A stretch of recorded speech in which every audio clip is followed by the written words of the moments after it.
أعوذ بالله من الشيطان الرجيم. بسم الله الرحمن الرحيم. ياسين والقرآن الحكيم إنك لمن المرسلين على صراط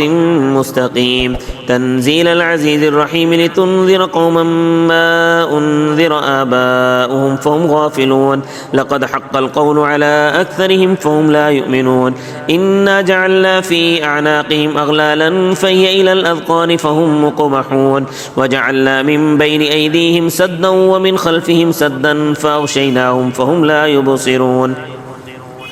وسواء عليهم أأنذرتهم أم لم تنذرهم لا يؤمنون إنما تنذر من اتبع الذكر وخشي الرحمن بالغيب فبشره بمغفرة وأجر كريم إنا نحن نحيي الموتى ونكتب ما قدموا وآثارهم وكل شيء أحصيناه في إمام مبين واضرب لهم مثلا أصحاب القرية إذ جاءها المرسلون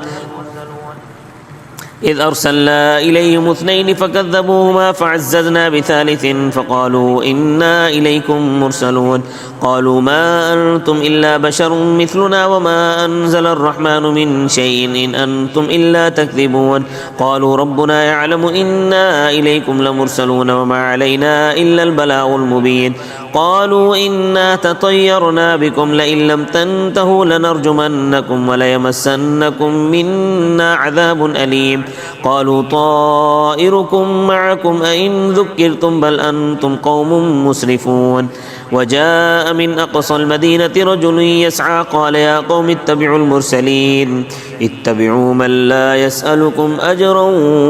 وهم مهتدون وما لي لا أعبد الذي فطرني وإليه ترجعون أأتخذ من دونه آلية إن يردني الرحمن بضر لا تغن عني شفاعتهم شيئا ولا ينقذون إني إذا لفي ضلال مبين إني آمنت بربكم فاسمعون قيل ادخل الجنة قال يا ليت قومي يعلمون بما غفر لي ربي وجعلني من المكرمين وما أنزلنا على قومه من بعده من جند من السماء وما كنا منزلين إن كانت إلا صيحة واحدة فإذا هم خامدون يا حسرة على العباد ما يأتيهم من رسول إلا كانوا به يستهزئون ألم يروا كم أهلكنا قبلهم من القرون أنهم إليهم لا يرجعون وإن كل لما جميع لدينا محضرون وآية لهم الأرض الميتة وأحييناها وأخرجنا منها حبا فمنه يأكلون وجعلنا فيها جنات من نخيل وأعناب وفجرنا فيها من العيون ليأكلوا من ثمره وما عملته أيديهم أفلا يشكرون سبحان الذي خلق الأزواج كلها مما تنبت الأرض ومن أنفسهم ومما لا يعلمون وآية لهم الليل نسلخ منه النهار فإذا هم مظلمون والشمس تجري لمستقر لها ذلك تقدير العزيز العليم والقمر قدرناه منازل حتى عاد كالعرجون القديم لا الشمس ينبغي لها أن تدرك القمر ولا الليل سابق النهار وكل في فلك يسبحون وآية لهم أنا حملنا ذريتهم في الفلك المشحون وخلقنا لهم من مثله ما يركبون وإن نشأ نغرقهم فلا صريخ لهم ولا هم ينقذون إلا رحمة منا ومتاعا إلى حين وإذا قيل لهم اتقوا ما بين أيديكم وما خلفكم لعلكم ترحمون وما تأتيهم من آية من آيات ربهم إلا كانوا عنها معرضين وإذا قيل لهم أنفقوا مما رزقكم الله قال الذين كفروا للذين آمنوا ونطعم من لو يشاء الله أطعمه إن أنتم إلا في ضلال مبين ويقولون متى هذا الوعد إن كنتم صادقين ما ينظرون إلا صيحة واحدة تأخذهم وهم يخصمون فلا يستطيعون توصية ولا إلى أهلهم يرجعون ونفخ في الصور فإذا هم من الأجداث إلى ربهم ينسلون قالوا يا ويلنا من بعثنا من مرقدنا هذا ما وعد الرحمن وصدق المرسلون إن كانت إلا صيحة واحدة فإذا هم جميع لدينا محضرون فاليوم لا تظلم نفس شيئا ولا تجزون إلا ما كنتم تعملون إن أصحاب الجنة اليوم في شغل فاكهون إن أصحاب الجنة اليوم في شغل فاكهون هم وأزواجهم في ظلال على الأرائك متكئون لهم فيها فاكهة ولهم ما يدعون سلام قولا من رب رحيم وامتازوا اليوم أيها المجرمون ألم أعهد إليكم يا بني آدم ألا تعبدوا الشيطان إنه لكم عدو مبين وأن اعبدوني هذا صراط مستقيم ولقد أضل منكم جبلا كثيرا أفلم تكونوا تعقلون هذه جهنم التي كنتم توعدون اصلوها اليوم بما كنتم تكفرون اليوم نختم على أفواههم وتكلمنا أيديهم وتشهد أرجلهم بما كانوا يكسبون ولو نشاء لطمسنا على أعينهم فاستبقوا الصراط فأنى يبصرون ولو نشاء لمسخناهم على مكانتهم فما استطاعوا مضيا ولا يرجعون ومن نعمره ننكس في الخلق أفلا يعقلون وما علمناه الشعر وما ينبغي له إن هو إلا ذكر وقرآن مبين لينذر من كان حيا ويحق القول على الكافرين أولم يروا أنا خلقنا لهم مما عملت أيدينا أنعاما فهم لها مالكون وذللناها لهم فمنها ركوبهم ومنها يأكلون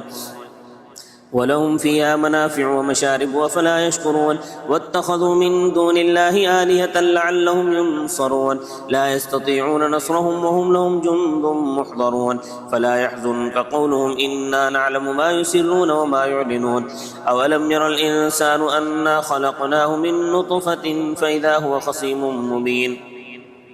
وضرب لنا مثلا ونسي خلقه قال من يحيي العظام وهي رميم قل يحييها الذي أنشأها أول مرة وهو بكل خلق عليم الذي جعل لكم من الشجر الأخضر نارا فإذا أنتم منه توقدون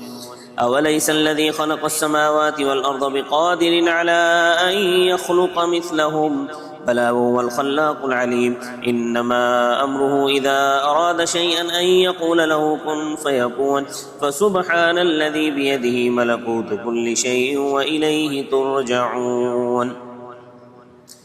والصافات صفا فالزاجرات زجرا فالتاليات ذكرا إن إلهكم لواحد رب السماوات والأرض وما بينهما ورب المشارق إنا زينا السماء الدنيا بزينة الكواكب وحفظا من كل شيطان مارد لا يسمعون إلى الملأ الأعلى ويقذفون من كل جانب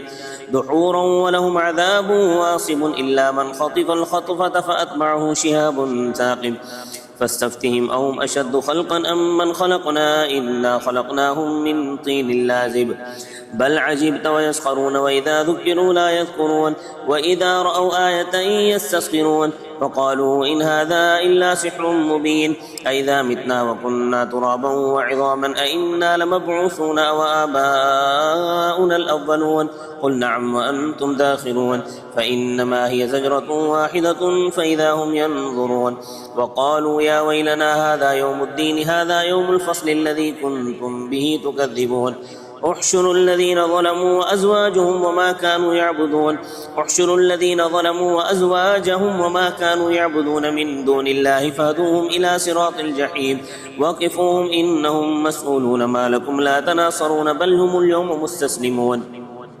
وأقبل بعضهم على بعض يتساءلون قالوا إنكم كنتم تأتوننا عن اليمين قالوا بل لم تكونوا مؤمنين وما كان لنا عليكم من سلطان بل كنتم قوما طاغين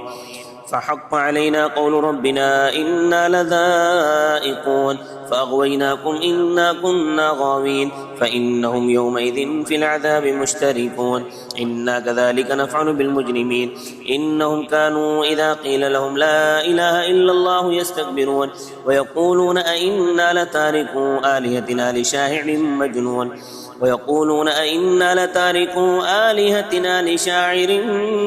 مجنون بل جاء بالحق وصدق المرسلين إنكم لذائق العذاب الأليم وما تجزون إلا ما كنتم تعملون إلا عباد الله المخلصين أولئك لهم رزق معلوم فواكه وهم مكرمون في جنات النعيم على سرر متقابلين يطاف عليهم بكأس من معين بيضاء لذة للشاربين لا فيها غول ولا هم عنها ينزفون وعندهم قاصرات الطرف عين كأنهن بيض مكنون فأقبل بعضهم على بعض يتساءلون قال قائل منهم إني كان لي قرين يقول أئنك لمن المصدقين أئذا متنا وكنا ترابا وعظاما أئنا لمدينون قال هل أنتم مطلعون فاطلع فرآه في سواء الجحيم قال تالله إن كدت لتردين ولولا نعمة ربي لكنت من المحضرين أفما نحن بميتين إلا موتتنا الأولى وما نحن بمعذبين إن هذا لهو الفوز العظيم لمثل هذا فليعمل العاملون أذلك خير نزلا أم شجرة الزقوم أذلك خير نزلا أم شجرة الزقوم إنا جعلناها فتنة للظالمين إنها شجرة تخرج في أصل الجحيم طلعها كأنه رؤوس الشياطين فإنهم لآكلون منها فمالئون منها البطون ثم إن لهم عليها لشوبا من حميم ثم إن مرجعهم لإلى الجحيم إنهم ألفوا آباءهم ضالين فهم على آثارهم يرعون ولقد ضل قبلهم أكثر الأولين ولقد أرسلنا فيهم منذرين فانظر كيف كان عاقبة المنذرين إلا عباد الله المخلصين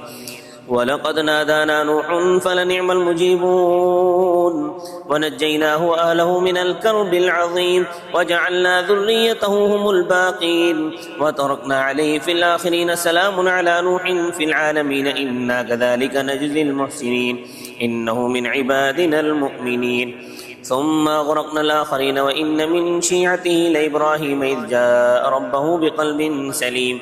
إذ قال لأبيه وقومه ماذا تعبدون أئفكا آلهة دون الله تريدون فما ظنكم برب العالمين فنظر نظرة في النجوم فقال إني سقيم فتولوا عنه مدبرين فراغ إلى آلهتهم فقال ألا تأكلون ما لكم لا تنطقون فراغ عليهم ضربا باليمين فأقبلوا إليه يزفون قال تعبدون ما تنحتون والله خلقكم وما تعملون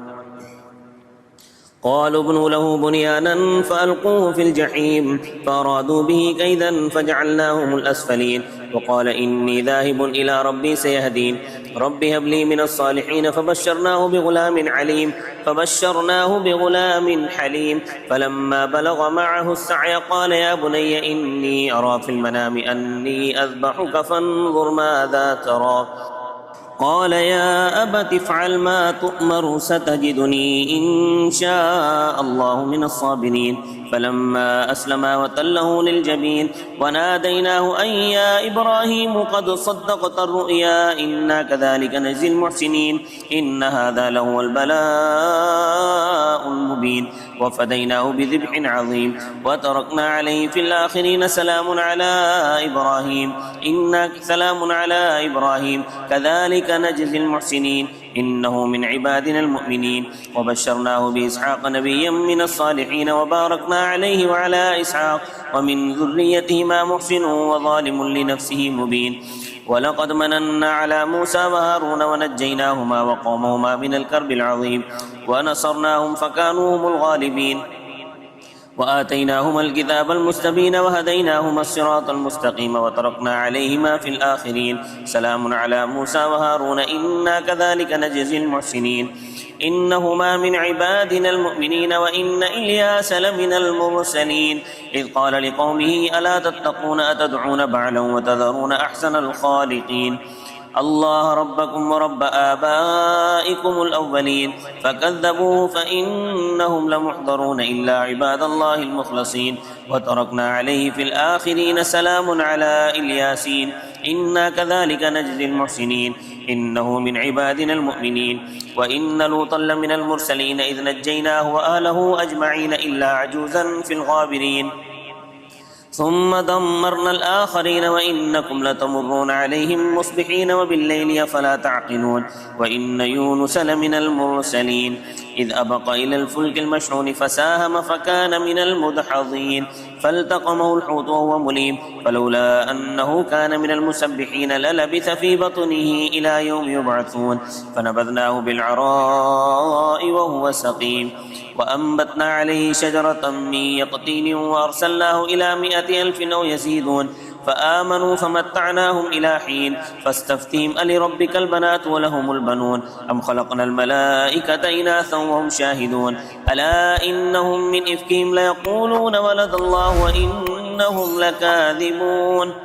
أصطفى البنات على البنين ما لكم كيف تحكمون أفلا تذكرون أم لكم سلطان مبين فأتوا بكتابكم إن كنتم صادقين وجعلوا بينه وبين الجنة نسبا ولقد علمت الجنة إنهم لمحضرون سبحان الله عما يصفون إلا عباد الله المخلصين فإنكم وما تعبدون ما أنتم عليه بفاتنين إلا من هو صال الجحيم وما منا إلا له مقام معلوم وإنا لنحن الصافون وإنا لنحن المسبحون وإن كانوا ليقولون لو أن عندنا ذكرا من الأولين لكنا عباد الله المخلصين فكفروا به فسوف يعلمون ولقد سبقت كلمتنا لعبادنا المرسلين إنهم لهم المنصورون وإن جندنا لهم الغالبون فتول عنهم حتى حين وأبصرهم فسوف يبصرون أفبعذابنا يستعجلون فإذا نزل بساحتهم فساء صباح المنذرين وتول عنهم حتى حين وأبصر فسوف يبصرون سبحان ربك رب العزة عما يصفون وسلام على المرسلين والحمد لله رب العالمين صاد والقرآن ذي الذكر بل الذين كفروا في عزة وشقاق كم أهلكنا من قبلهم من قرن فنادوا ولا تحين مناص وعجبوا أن جاءهم منذر منهم وقال الكافرون هذا ساحر كذاب أجعل الآلهة إلها واحدا إن هذا لشيء عجاب وانطلق الملأ منهم أن امشوا واصبروا على آلهتكم إن هذا لشيء يراد ما سمعنا بهذا في الملة الآخرة إن هذا إلا اختلاق أأنزل عليه الذكر من بيننا بل هم في شك من ذكري بل لما يذوقوا عذاب أم عندهم خزائن رحمة ربك العزيز الوهاب أم لهم ملك السماوات والأرض وما بينهما فليرتقوا في الأسباب جند ما هنالك مهزوم من الأحزاب كذبت قبلهم قوم نوح وعاد وفرعون ذو الأوتاد وثمود وقوم لوط وأصحاب الأيكة أولئك الأحزاب إن كل إلا كذب الرسل فحق عقاب وما ينظر هؤلاء إلا صيحة واحدة ما لها من فواق وقالوا ربنا عجل لنا قطنا قبل يوم الحساب اصبر على ما يقولون واذكر عبدنا داود ذا الأيد إنه أواب اصبر على ما يقولون واذكر عبدنا داود ذا الأيد إنه أواب إنا سخرنا الجبال معه يسبحن بالعشي والإشراق والطير محشورة كل له أواب وشددنا ملكه وآتيناه الحكمة وفصل الخطاب وهل أتاك نبأ الخصم إذ تصوروا المحراب إذ دخلوا على داود ففزع منهم قالوا لا تخف خصمان بغى بعضنا على بعض فاحكم بيننا بالحق ولا تشتت وهدنا إلى سواء الصراط إن هذا أخي له 99 نعجة ولي نعجة واحدة فقال أكفل لي وعزني في الخطاب قال لقد ظلمك بسؤال نعجتك إلى نعاجه وإن كثيرا من الخلطاء ليبغي بعضهم على بعض إلا الذين آمنوا وعملوا الصالحات وقليل ما هم وظن داود أنما فتناه فاستغفر ربه وخر راكعا وأناب فغفرنا له ذلك وإن له عندنا لزلفى وحسن مآب وظن داود أنما فتناه فاستغفر ربه وخر راكعا وأناب فغفرنا له ذلك وإن له عندنا لزلفى وحسن مآب. يا داود إنا جعلناك خليفة في الأرض فاحكم بين الناس بالحق ولا تتبع الهوى فيضلك عن سبيل الله. إن الذين يضلون عن سبيل الله لهم عذاب شديد بما نسوا يوم الحساب. وما خلقنا السماء والأرض وما بينهما باطلا ذلك ظن الذين كفروا فويل للذين كفروا من النار. أم نجعل الذين آمنوا وعملوا الصالحات كالمفسدين في الأرض أم نجعل المتقين كالفجار. كتاب أنزلناه إليك مبارك ليدبروا آياته وليتذكر أولو الألباب. ووهبنا لداود سليمان نعم العبد إنه أواب. إذ عرض عليه بالعشي الصافنات الجياد فقال إني أحببت حب الخير عن ذكر ربي حتى توارت بالحجاب. ردوها علي فطفق مسحا بالسوق والأعناق. ولقد فتنا سليمان وألقينا على كرسيه جسدا ثم أناب. قال رب اغفر لي وهب لي ملكا لا ينبغي لأحد من بعدي إنك أنت الوهاب. فسخرنا له الريح تجري بأمره رخاء حيث أصاب والشياطين كل بناء وغواص وآخرين مقرنين في الأصفاد هذا عطاؤنا فامنن أو أمسك بغير حساب. وإن له عندنا لزلفى وحسن مآب. واذكر عبدنا أيوب إذ نادى ربه أني مسني الشيطان بنصب وعذاب. اركض برجلك هذا مغتسل بارد وشراب. ووهبنا له أهله ومثلهم معهم رحمة منا وذكرى لأولي الألباب. وخذ بيدك ضغثا فاضرب به ولا تحنث إنا وجدناه صابرا نعم العبد إنه أواب. واذكر عبادنا إبراهيم وإسحاق ويعقوب أولي الأيدي والأبصار إنا أخلصناهم بخالصة ذكر الدار وإنهم عندنا لمن المصطفين الأخيار. واذكر إسماعيل واليسع وذا الكفل كل من الأخيار. واذكر إسماعيل واليسع وذا الكفل وكل من الأخيار. هذا ذكر وإن للمتقين لحسن مآب. جنات عدن مفتحة لهم الأبواب متكئين فيها يدعون فيها بفاكهة كثيرة وشراب. وعندهم قاصرات الطرف أتراب. هذا ما توعدون ليوم الحساب. إن هذا لرزقنا ما له من نفاد. هذا وإن للطاغين لشر مآب جهنم يصلونها فبئس المهاد. هذا فليذوقوه حميم وغساق وآخر من شكله أزواج. هذا فوج مقتحم معكم لا مرحبا بهم إنهم صالوا النار. قالوا بل أنتم لا مرحبا بكم أنتم قدمتموه لنا فبئس القرار. قالوا ربنا من قدم لنا هذا فزده عذابا ضعفا في النار. وقالوا ما لنا لا نرى رجالا كنا نعدهم من الأشرار اتخذناهم سخريا أم زاغت عنهم الأبصار إن ذلك لحق تخاصم أهل النار. قل إنما أنا منذر وما من إله إلا الله الواحد القهار رب السماوات والأرض وما بينهما العزيز الغفار. قل هو نبأ عظيم أنتم عنه معرضون. ما كان لي من علم بالملأ الأعلى إذ يختصمون إن يوحى إلي إلا أنما أنا نذير مبين. إذ قال ربك للملائكة إني خالق بشرا من طين فإذا سويته ونفخت فيه من روحي فاقعوا له ساجدين. فسجد الملائكة كلهم أجمعون إلا إبليس استكبر وكان من الكافرين. قال يا إبليس ما منعك أن تسجد لما خلقت بيدي أستكبرت أم كنت من العالين. قال أنا خير منه خلقتني من نار وخلقته من طين. قال فاخرج منها فإنك رجيم وإن عليك لعنتي إلى يوم الدين. قال رب فأنظرني إلى يوم يبعثون. قال فإنك من المنظرين إلى يوم الوقت المعلوم. قال فبعزتك لأغوينهم أجمعين إلا عبادك منهم المخلصين. قال فالحق والحق أقول لأملأن جهنم منك وممن تبعك منهم أجمعين. قل ما أسألكم عليه من أجر وما أنا من المتكلفين إن هو إلا ذكر للعالمين ولتعلمن نبأه بعد حين. تنزيل الكتاب من الله العزيز الحكيم. إنا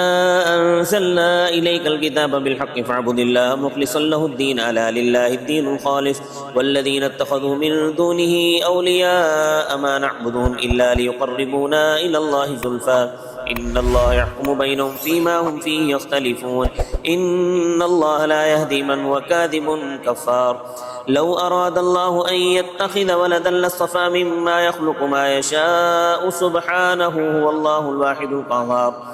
خلق السماوات والأرض بالحق يكبر الليل على النهار ويكبر النهار على الليل وسخر الشمس والقمر كل يجري لأجل مسمى ألا هو العزيز الغفار. خلقكم من نفس واحدة ثم جعل منها زوجها وأنزل لكم من الأنعام 8 أزواج يخلقكم في بطون أمهاتكم خلقا من بعد خلق في ظلمات 3 ذلكم الله ربكم له الملك لا إله إلا هو فأنى تصرفون. إن تكفروا فإن الله غني عنكم ولا يرضى لعباده الكفر وإن تشكروا يرضه لكم ولا تزر وازرة وزر أخرى ثم إلى ربكم مرجعكم فينبئكم بما كنتم تعملون إنه عليم بذات الصدور. وإذا مس الإنسان ضر دعا ربه منيبا إليه ثم إذا خوله نعمة منه نسي ما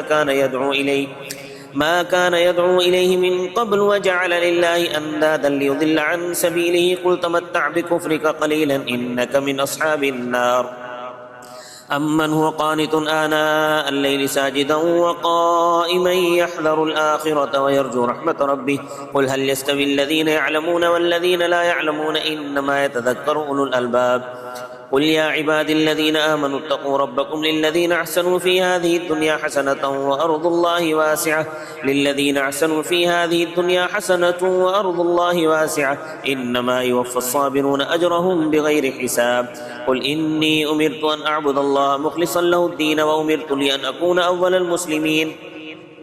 قل إني أخاف إن عصيت ربي عذاب يوم عظيم. قل الله أعبد مخلصا له ديني فاعبدوا ما شئتم من دونه. قل إن الخاسرين الذين خسروا أنفسهم وأهليهم يوم القيامة ألا ذلك هو الخسران المبين. لهم من فوقهم ظلل من النار ومن تحتهم ظلل ذلك يخوف الله به عباده يا عباد فاتقون. والذين اجتنبوا الطاغوت أن يعبدوها وأنابوا إلى الله لهم البشرى فبشر عباد الذين يستمعون القول فيتبعون أحسنه أولئك الذين هداهم الله وأولئك هم أولو الألباب. أفمن حق عليه كلمة العذاب أفأنت تنقذ من في النار. لكن الذين اتقوا ربهم لهم جنات تجري من تحتها غرف من فوقها غرف مبنية تجري من تحتها الأنهار وعد الله لا يخلف الله الميعاد. ألم تر أن الله أنزل من السماء ماء فسلكه ينابيع في الأرض ثم يخرج به زرعا مختلفا ألوانه ثم يهيج فتراه مصفرا ثم يجعله حطاما إن في ذلك لذكرى لأولي الألباب. أفمن شرح الله صدره للإسلام فهو على نور من ربه فويل للقاسية قلوبهم من ذكر الله أولئك في ضلال مبين. الله نزل أحسن الحديث كتابا متشابها مثانية تقشعر منه جلود الذين يخشون ربهم ثم تلين جلودهم وقلوبهم إلى ذكر الله ذلك هدى الله يهدي به من يشاء ومن يضلل الله فما له من هاد. أفمن يتقي بوجهه سوء العذاب يوم القيامة وقيل للظالمين ذوقوا ما كنتم تكسبون كذب الذين من قبلهم فأتاهم العذاب من حيث لا يشعرون فأذاقهم الله الخزي في الحياة الدنيا ولعذاب الآخرة أكبر لو كانوا يعلمون. ولقد ضربنا للناس في هذا القرآن من كل مثل لعلهم يتذكرون قرآنا عربيا غير ذي عوج لعلهم يتقون. ضرب الله مثلا رجلا فيه شركاء متشاكسون ورجلا سلما لرجل هل يستويان مثلا الحمد لله بل أكثرهم لا يعلمون إنك ميت وإنهم ميتون ثم إنكم يوم القيامة عند ربكم تختصمون